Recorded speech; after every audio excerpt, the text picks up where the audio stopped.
Hey everybody, this is Robb Ryerse. It's good to see you. Hopefully you are checking things out. Welcome to the inaugural episode of my new podcast that is called It's Pronounced Ryerse. And listen, I got to tell you, we've spent a lot of time talking about what we were going to call this thing, and had lots of fun possibilities that were suggested by friends. Came this close to going with "Oh My Stars and Stripes" because that is really hilarious to me because I grew up in a home where we were not allowed to say "Oh my God," and so that got replaced with "Oh My Stars." So "Oh My Stars and Stripes" was a real possibility for the name of this podcast, but we ended up going with "It's Pronounced Ryerse" because I think that might be the sentence I've said more than any other sentence in the history of my life, and so this is a podcast about my take on politics and the news, my take on what's happening in the world, and so why not name it after myself, right? So It's Pronounced Ryerse is going to be a podcast that will talk about faith and politics, that will probably delve into sports and cigars at times. I don't know. But we're going to talk about all sorts of different things that are happening in the world. And we're going to figure this out as we go along. We're on Facebook right now, Facebook Live. And we're also recording this to be heading out on our new audio podcast stream. So hello to all of you, no matter where you're at. Would love to have you comment and jump in and join the conversation if you're watching live on Facebook.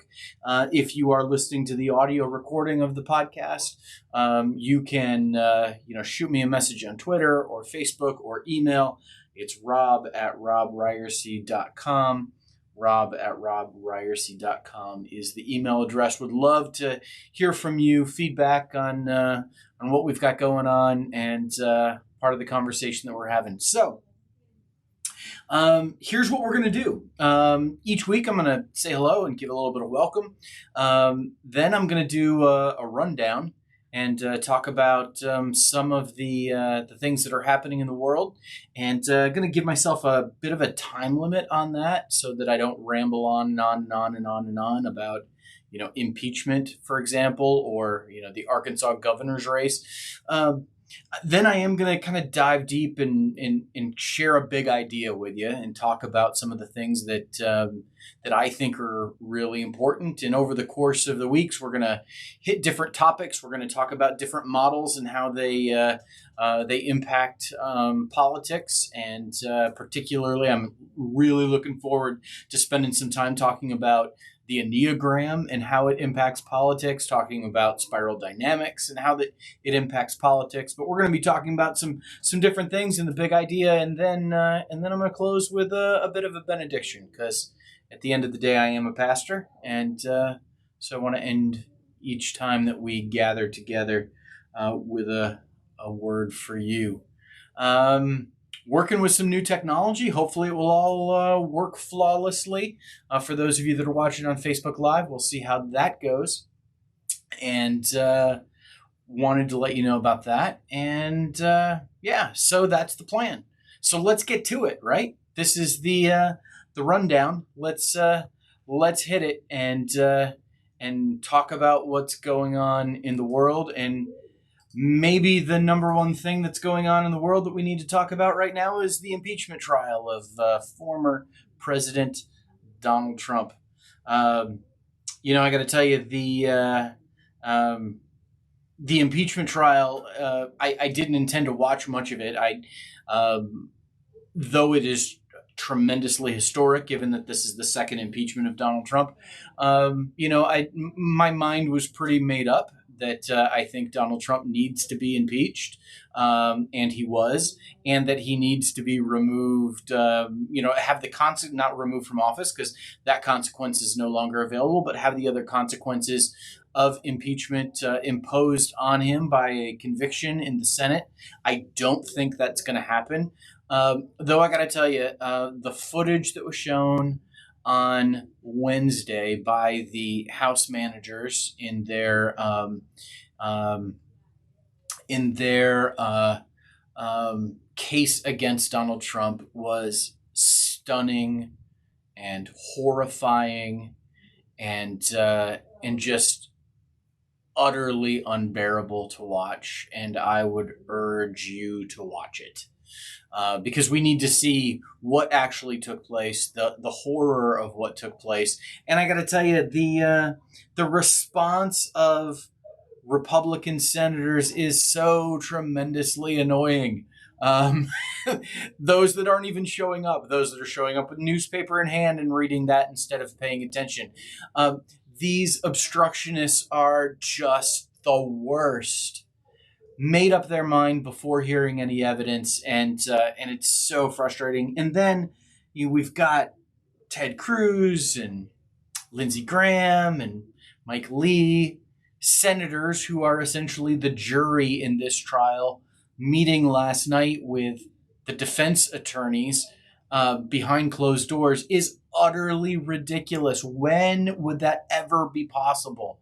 This is as much as I hate to say it, because the Republicans are not taking this seriously, this impeachment trial has turned out to be a kangaroo court, and it is so frustrating to watch, and yet at the same time so tremendously necessary.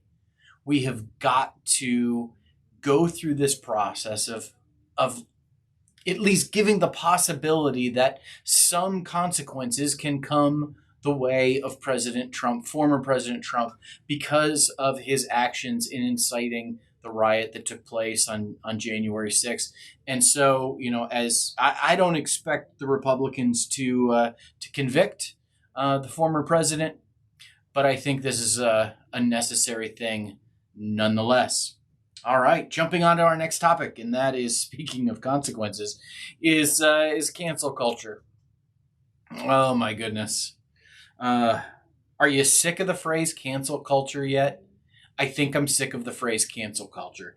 So the latest example of this phrase being used comes from the world of Star Wars, which I got to tell you real honestly, I know this might come as a disappointment to some of you, but is known to many of you who are friends of mine. I'm not really a Star Wars guy. Not really a Star Wars guy. So when Cara Dune was fired from the latest Star Wars franchise because of a social media tweet, I got to be honest, I really didn't have any idea who that was. And I don't really have a strong opinion about Cara Dune and whether or not she was a good actress in the Star Wars franchise, because that's not my lane. But I got to tell you, I am tremendously sick of hearing about cancel culture. Anytime that someone gets the consequences of their actions or their words, and there's folks that don't like that, this phrase cancel culture gets thrown out. It's similar, like we hear the phrase politically correct thrown out all the time. It's just so frustrating and frankly just so dumb. Listen, if you tweet dumb things, there are going to be consequences for it. If you say dumb things, there are going to be consequences for it. If you do dumb things, there are going to be consequences for it. Those consequences are the reality of living in the world and being an adult and a human being. Oh, I just got a text from my son that Cara Dune is the character, not the actress. See, this is why I told you, I'm not a Star Wars guy. So anyways, just showing my ignorance.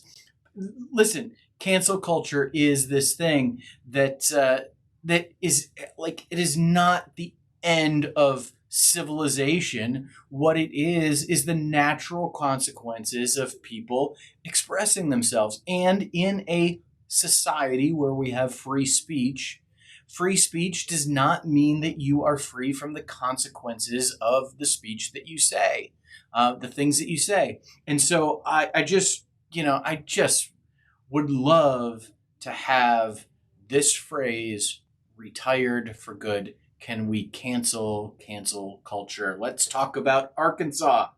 As many of you know, I live in the great state of Arkansas, and we have a governor's race on our hands. Maybe you saw the news this past week or so that former press secretary for former President Donald Trump, Sarah Huckabee Sanders, has thrown her hat into the ring to be the next governor of Arkansas, to follow in her dad's footsteps. She, after leaving the White House, had moved back here to our great state and had been seen visiting some local bars, from what I remember.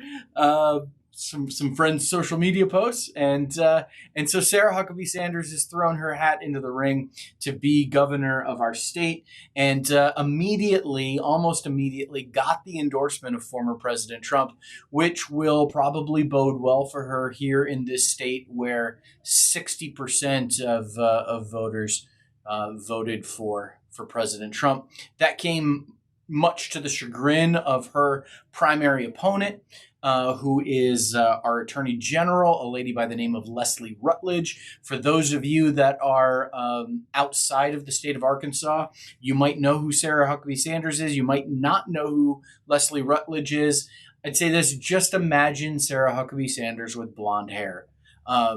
The difference between these two folks in terms of philosophy, demeanor, and the way they will govern our state is not very much. Leslie Rutledge has spent much of the last several years trying to get the love and adoration of Donald Trump, and failed to do so in her bid to become the next governor of our state. And I'm sure that the endorsement by Donald Trump of Sarah Huckabee Sanders came as a big disappointment to her. Our lieutenant governor dropped out of the race and is now running for attorney general, because clearly he's not radical enough to win against Leslie Rutledge or Sarah Huckabee Sanders. The best hope that Democrats have right now is that a moderate Republican will jump into the race that they can vote for, hold their nose and vote for. And there's some speculation that might be State Senator Jim Hendren. It's really kind of a sad and pathetic thing to watch. And maybe someday I can dive deep into why Arkansas politics is so frustrating. But our governor's race is now hitting the national stage, and for those that might be wondering, no, I won't be joining the race. We just broke news here on the It's Pronounced Ryerse podcast. All right, a poll from CBS. I don't know if you saw this poll. This is one of the most discouraging polls I've seen in a while. A poll from CBS came out this last week and asked Democrats and Republicans whether or not they viewed the opposing party and members of the opposing party as political enemies or as political opponents. And 41% of Democrats identified Republicans as enemies, and 57% of Republicans identified Democrats as enemies. I got to tell you, this is disconcerting. This is not good for our social fabric. This is not good for the future of the country. This is not good for democracy. I believe wholeheartedly in big, bold ideas. I believe wholeheartedly that we need those big, bold ideas articulated in clear and compelling ways. I believe wholeheartedly that spirited debate needs to happen. And I believe wholeheartedly that at the end of the day, when Americans view one another as enemies, we might have some trouble on our hands. And so, I highlight this poll simply because I I think it's important for us to recognize that we are on a road right now. We are on a path right now that the destination of which might be one that we regret going down. And those of us who think that we can have spirited debates and um, still be neighbors, it's really important. Now, as I say that, there is a recognition that um, those who espouse, support white supremacy and the dehumanization of their neighbors um, need to be loudly and fiercely opposed. And yet, at the same time, I worry that we are losing our humanity in just about every different sphere. And hopefully, this poll is just a snapshot in time and not, a signpost of where we're headed. Marjorie Taylor Greene, the the new most famous Republican congresswoman, freshman congresswoman. Um, I don't know, has she replaced Lauren Boebert yet as the this is like the Bizarro squad over on the Republican side. Marjorie Taylor Greene was stripped of her committee seats by a vote of the United States Congress because of wild conspiracy theories and speculation that she espoused um, about the election, about the wildfires in California being started by greedy Jewish people with space lasers who wanted to burn down the forests and build a high speed railway. Um, these absolutely ridiculous things led to her being stripped of her committee assignments. Now, this is really good because um, her having as little impact on the governing of our country as possible is a good thing. It's also a little bit scary in that without being on these committees, she'll spend most of her time, like most Congress people do, raising money for the party and her reelection. But then we'll also have plenty of free time to, I don't know, tweet and go on Newsmax and all sorts of things. If you are getting interested in understanding more about Marjorie Taylor Greene, a few things I'd encourage you to do. I'd encourage you to Google her baptismal video when she was baptized at North Point Church. Those of you that are churchy folks might recognize the name of that church. It's the church that's pastored by Andy Stanley. It's her pastor. Do with that information what you may. I'd encourage you to read a Washington Post article that came out a little over a week ago. It is about a guy named Kevin Van Odzel, who was Marjorie Taylor Greene's opponent in her congressional race, and it tells the story of what it was like to run against QAnon's candidate, and the experience he had. And it is a long but meaningful and harrowing article to read. I would encourage you to check it out. Each time we get together, I'm going to try to make some recommendations for you. I know that you might feel like we are in that like the preseason of the political season, and maybe you're thinking, okay, this is the off season. There's not much going on now. I can breathe, and I would encourage you though to be paying attention because there's a couple of really important races coming up. And I joked on Facebook a while back. Y'all should listen to me when I tell you which candidates you should be supporting and paying attention to and volunteering for and donating to. You like Cori Bush? Yeah, absolutely. You like Jamal Bowman? Yeah, absolutely. Yeah, I feel like I have kind of an "I told you so" kind of thing. Like, yeah, these folks are amazing. You should have been listening to me. Well, I've got two more to tell you about that you really need to be paying attention to. And if you still have that itch to be involved, if you still have that desire to be engaged and to do some stuff, uh, you can be volunteering and donating and supporting and help raise the awareness of these really two amazing candidates that are running in special elections for the United States Congress in Ohio's 11th congressional district. Nina Turner is running. Nina Turner has been a state senator in the state of Ohio and grew up in the fantastic city of Cleveland, Ohio. Same place I grew up.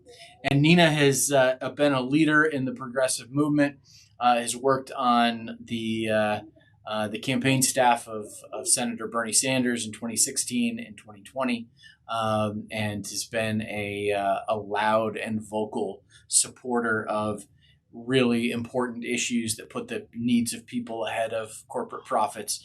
And Nina is amazing and will be an amazing congresswoman from Ohio, replacing the an ingoing cabinet secretary for the Biden administration. The other race to watch is in Louisiana, where their primary, I think the Ohio special election is in August. The Louisiana special election is in March, so it's right around the corner. And you got to check out Gary Chambers. This guy went viral. I don't know when it was, a year and a half ago. He was speaking out at a city council meeting where there was a white woman who's on the city council shopping online on her computer instead of paying attention. Do you remember that? Yeah, that was that guy, Gary Chambers. He's running for Congress now, and he is amazing. So follow him on Twitter, follow him on Facebook, donate to his campaign, help him get elected in March. He would be a fantastic person to represent us in Washington, D.C. Okay. I'm also going to give you some recommendations on some entertainment stuff. So two things I want to recommend to you. The first is a documentary called Icarus. It's on Netflix. My friend Aaron told me about it. And then he nudged me and said, "Hey, have you watched this yet? You got to watch this." So I watched Icarus, and it is amazing. It won the Oscar for Best Documentary in 2018. It tells the story of a guy named Brian Fogel, who begins training for a cycling race and decides that he's going to kind of go through this experiment and see the impact of what performance enhancing drugs would have on his ability to be successful as a cyclist, as an amateur cyclist. And so he engages some different folks who can help him figure out how to dope and game the system. That ends up bringing about a friendship with a guy named Gregory Rodchenikov, who was the head of the anti-doping laboratory in Russia. And they become friends and kind of go through this cycling experiment together, with Brian getting Gregory's input. And then all hell breaks loose when the International Olympic Committee begins investigating Russia's PED usage and in the Olympics, and this whole thing, like, so Brian starts making one movie clearly and ends up making a completely different movie, and it is fascinating. And I got to tell you this, as my friend Aaron and I have talked about it, you're gonna watch this movie, and then you're never going to trust the Olympics again. So check it out. The other thing you absolutely have to check out is this new album, Preacher's Kid by Semler.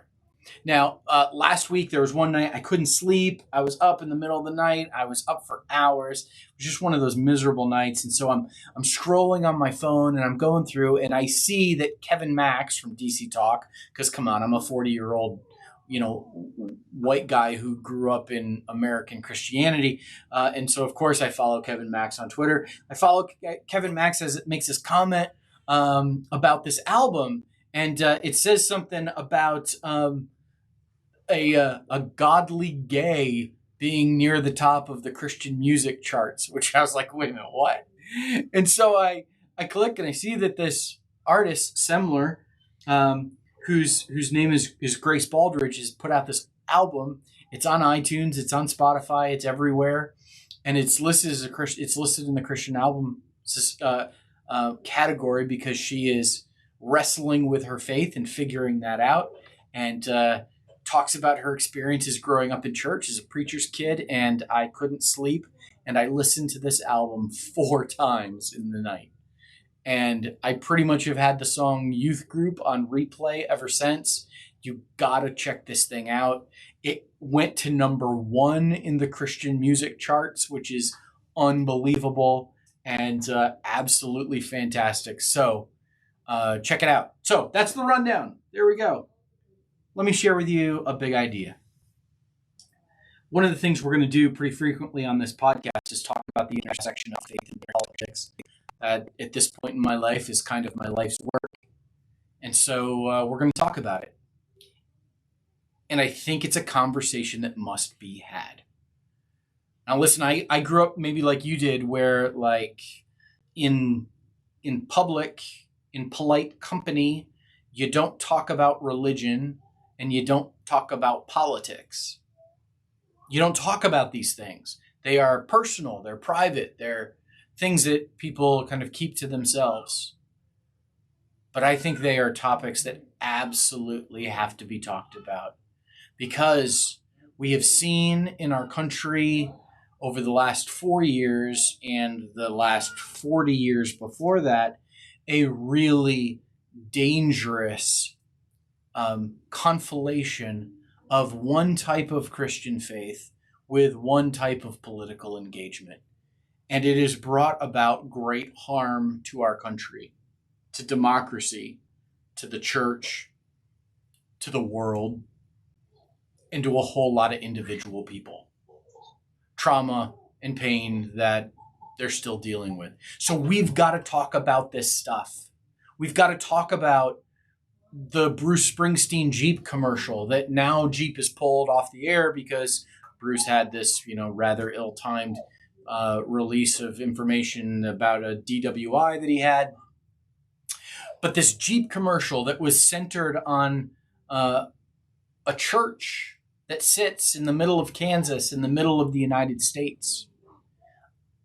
A church where this image that's on the screen right now with the stars and stripes in the shape of the United States with the flag or with the cross over top of it hangs above the pulpit, as if Christianity and America are one in the same and connected in some way. And Bruce was talking in this ad about the need to get back to the middle, to reclaim the middle. And I'm wondering if this is the middle. Is this the middle we need? And I loved the ad. I was inspired by the ad. I thought the ad was so well done. And yet there's so many things that it brings up that we need to talk about. Like, do we really share the middle with white supremacists? And is this image here representative of what the middle is? And we need to talk about the intersection of faith and politics, because Dave Ramsey goes on Fox News to talk about the stimulus package that's been proposed. And he says things like, this is a direct quote, "I don't believe in a stimulus check because if $600 or $1,400 changes your life, you are pretty much screwed already."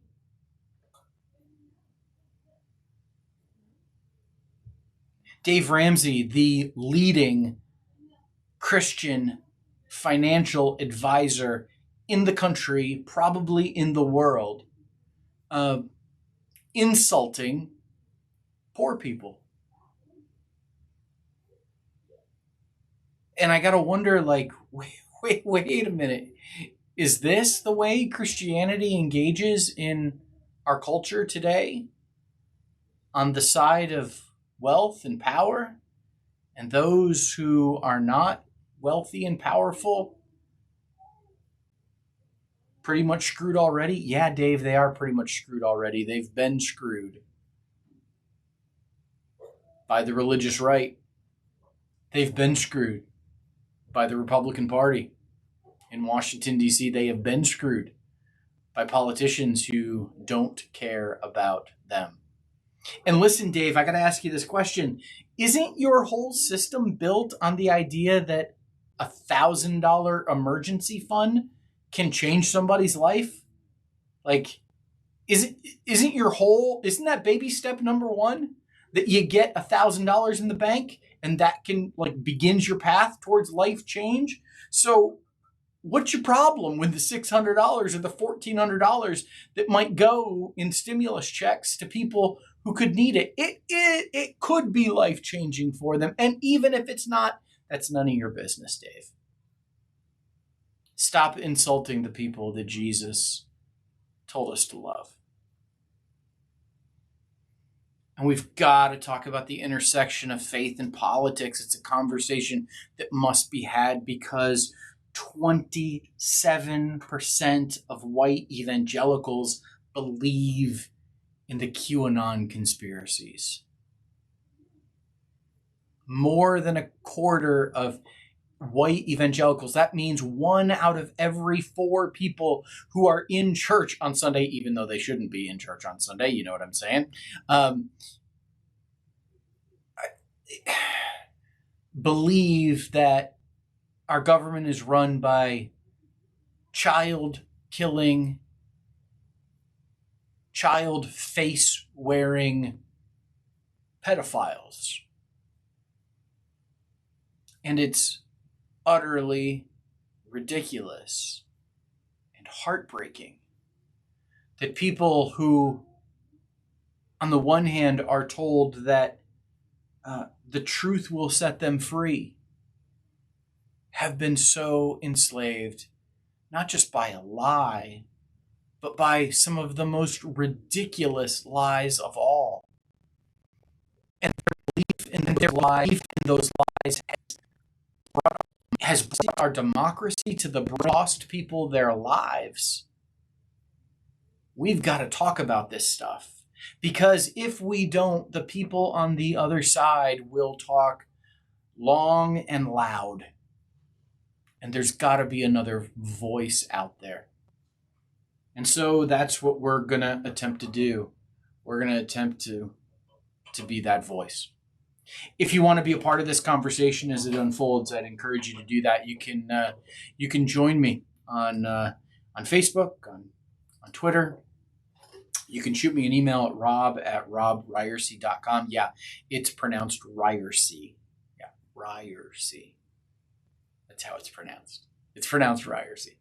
So I'm a pastor, as you probably know. So I want to end each time that we're together with a bit of a benediction, to say some words of grace over you, to inspire you, to encourage you, to carry you forward. And as those who are a part of my church community, Vintage Fellowship, are aware of, I've become very fond of sharing poetry with them, either to close sermons or to close services. So here as we think about the intersection of faith and politics, as we think about what we wish for our country and the challenges we face, and for ourselves, we are dreaming dreams. And so here is a poem by Langston Hughes. It's called Dreams. Hold fast to dreams. For if dreams die, life is a broken winged bird that cannot fly. Hold fast to dreams. For when dreams go, life is a barren field frozen with snow. Thanks, my friends. I will see you again next week and encourage you to be here now.